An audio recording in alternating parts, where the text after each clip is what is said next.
видеоны өзге адаммен бөлісу үшін немесе сілтемесін яғни ссылкасын көшіру үшін біз не істейміз? Біздер бірінші түрде мынау видеоның астында поделиться деген белгі бар. Сол белгіні былай басамыз.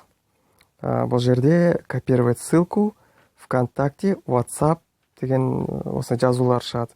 Яғни копировать ссылку болғанда сілтемені көшіріп біреуге жіберуімізге болады. Ал басқа да әлеуметтік желілермен жіберуге болады. Яғни ВКонтакте, WhatsApp, міне жаңағындай Mail.ru сияқты Bluetooth арқылы да жіберуге болады. Оның бәрін, яғни Gmail, Google Plus-пен жіберуге болады. Яғни онымен қатар SMS сообщение арқылы жіберуге болады.